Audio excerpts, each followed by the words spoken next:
نبی پاک علیہ السلام نے فرمایا 3 دن ہے یہودیوں تمہارے پاس، جلا وطن ہو جاؤ، تم یہاں پر نہیں رہ سکتے۔ کیوں؟ کہ تم میرا قتل کرنا چاہتے ہو۔ فرمایا میرے بدلے میں پوری دنیا کو بھی مار دیا جائے تو میرے قتل کا حق ادا نہیں ہو سکتا ہے۔ نبی پاک کی شان اتنی بڑی ہے اور تم میرے ساتھ یہ سازش کر رہے ہو۔ تو میں امت مسلمہ کو یہ کہنا چاہتا ہوں کہ جو یہودی تمہارے نبی کو قتل کرنے کا منصوبہ بنا سکتے ہیں، غزہ ان کے سامنے کیا چیز ہے؟ یہ تو ہمیں سمجھنا ہوگا کہ ان کی شرارت کا جواب کیا ہے۔ ان کی شرارت کا پہلا جواب ہے قتل اور دوسرا جواب ہے جلا وطن۔ اور یاد رکھیں علماء تفسیر نے لکھا یہودیوں کو جب سے موسیٰ علیہ السلام نے نکالا تب سے لے کر آج تک یہ اپنے گھر نہیں بنا سکے، یہ جلا وطن ہی رہے۔ یہ اسرائیل کو ہم کیوں نہیں تسلیم کر رہے؟ اس کی وجہ یہ ہے یہ قبضہ گروپ ہے۔ یہ کون ہے؟ قبضہ گروپ ہے۔ اس لیے تو مسلمان تسلیم نہیں کرتے۔ یہ جن ملکوں نے تسلیم کیا نا، عرب کے چند ملکوں نے، ان کے مفادات ہیں۔ یہ تو پتہ لگے گا نا جس دن ان کے اوپر بمب گرا پھر نہ چیکنا بھی ہائے پاکستان آوے تو سانو بچاوے۔ تو میں کیا غزہ والوں بچاؤں دے تو ساریاں بچاؤنا سی۔ اور یہ ہمیں غیرت کرنی چاہیے مسلم حکمرانوں کو اور مسلمان عوام کو سمجھنا چاہیے کہ یہ اصل وجہ کیا ہے۔ یہ اپنی نافرمانی اور بدماشی اور کمینیوں کی وجہ سے تب سے لے کر آج تک بے گھر ہیں۔ اور اللہ نے قرآن میں کیا فرمایا؟ یہ سورہ بقرہ پڑھ کے دیکھیں، اللہ فرماتا ہے ضربت علیہم الذلۃ والمسکنہ۔ توجہ ہے میری طرف آپ حضرات کی؟ اللہ فرماتا ہے ہم نے یہودیوں پر ہمیشہ کے لیے ذلت کو مسلط کر دیا ہے، یہ ہمیشہ دنیا میں ذلیل ہوتے رہیں گے۔ اور ان کے اوپر ہم نے مسکینی کو ثابت کر دیا ہے، یہ مسکین رہیں گے۔ مسکین کا کیا مطلب ہوتا ہے؟ جس کا اپنا گھر نہیں ہوتا۔ تو اب آپ کہیں گے کہ یہ تو پھر اسرائیل ایک پورا ملک بنا کے بیٹھے ہوئے ہیں۔ تو میں نے کہا ملک انہوں نے بنایا ہے لیکن کفر کی طاقت اور ملی بھگت کے ساتھ مسلمان قبول تو نہیں نہ کر رہے۔ اور یہ بظاہر ایک طاقتور ملک ہے لیکن یقین رکھیے جس دن جنگ لگے گی منٹ نہیں لگے گا، چونکہ پورا اسرائیل یہ ہمارے فیصل آباد سے بھی چھوٹا ہے، یہ آپ کے علم میں ہونا چاہیے۔ اور اسرائیل کی آبادی 80 لاکھ ہے، 80 لاکھ سے زیادہ نہیں ہے۔ اور ہمارے جتنے 57 اسلامی ممالک ہیں اگر ان کی فوج کو اکٹھا کیا جائے تو ان کی فوج 1 کروڑ پلس ہے۔ سمجھ آ رہی ہے میری بات کی؟ اور ان میں کئی ملک ایٹمی طاقت ہے جس میں سر فہرست پاکستان کا نام آتا ہے۔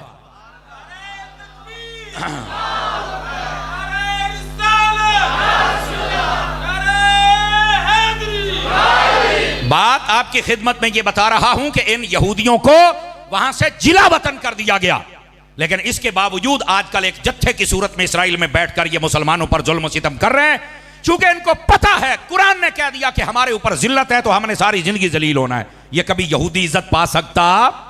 یہ بظاہر جو ایک ملک بنا کے بیٹھا ہے، چند ملک کہتے ہیں کہ اسرائیل ملک ہے، ہم نہیں کہتے۔ پاکستانی پاسپورٹ کے اوپر لکھا ہوا ہے یہ پاسپورٹ پوری دنیا کے کسی ملک کے لیے کار آمد ہے لیکن اسرائیل کے لیے نہیں، چونکہ اسرائیل ملک ہی نہیں ہے۔ سمجھ آ رہی ہے آپ حضرات کو؟ میرے عزیز چونکہ یہ ایک قبضہ کیا گیا اس زمین کے اوپر اور اس قبضے کو پھر انہوں نے آہستہ آہستہ اپنے گھر میں اور ملک میں تبدیل کر لیا۔ اللہ نے قرآن میں کہا یہ برباد ہوں گے، لکھ لو میری بات، اسرائیل برباد ہوگا، لکھ لو، آج ہو جائے کل ہو جائے، ہونا ہے۔ لیکن ابھی تک تو ہمارے حکمران یہ بھنگ پی کے سوئے ہوئے ہیں۔ پتہ نہیں یہ انگریزوں کے کتے نہلانے والے ہمارے اوپر کب سے مسلط ہو گئے جن کو اصل پتہ ہی نہیں ہے کہ ہم نے کرنا کیا ہے۔ ارے ان کے تو پیسے باہر ہیں نا، ان کے کاروبار ان کے ملکوں میں، ان کے بچے پڑھ رہے ہیں نا، رشتہ داریاں کیتیاں نے، ان کو کیا پتا کہ ہم نے آنکھوں میں آنکھیں کیسے ڈالنی ہے۔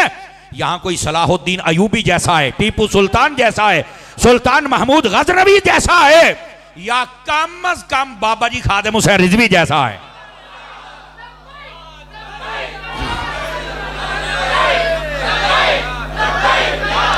حضرات گرامی یہ ان کی آنکھوں میں آنکھیں ڈال کے بات کر سکتا ہے۔ اور یقین فرمائیے ایک مرتبہ للکار دیا جائے یہودی کبھی بھی تمہارے سامنے ٹک نہیں سکتا ہے، چونکہ قرآن و حدیث کے دلائل بتاتے ہیں کہ اس میں جرت نہیں ہے، یہ کمزور ہے، ذلیل ہے۔ لیکن ہمارے حکمران خود ذلت کی زندگی گزار رہے ہیں، ان کو کیا پتہ عزت کس کو کہتے ہیں۔ عزیزو جس دن ان کو غیرت آ گئی سارا مسئلہ حل ہو جائے گا۔ لیکن میں آپ کو تاریخ بتلا رہا ہوں ان یہودیوں کی۔ ادھر دیکھو میری طرف میرے بیٹے، ادھر پلیز، آپ میرے بچے ہیں، مجھے آپ کی بڑی ضرورت ہے۔ نبی پاک نے ان کو جلا وطن کر دیا اور جلا وطن کرتے نبی پاک نے 2 کام کیے۔ پہلا کام فرما 3 دن تمہیں دیتا ہوں یہاں سے نکل جاؤ، اور تم اپنا اسلحہ نہیں لے کے جا سکتے اور اپنے گھر بار کی چیزیں، صرف کھانے پینے کا سامان، اور 3 گھر ایک اونٹ پر جو لادنا چاہے لاد لے، 3 گھر مل کر، ہر گھر کو الگ اونٹ بھی نہیں لے جانے دوں گا۔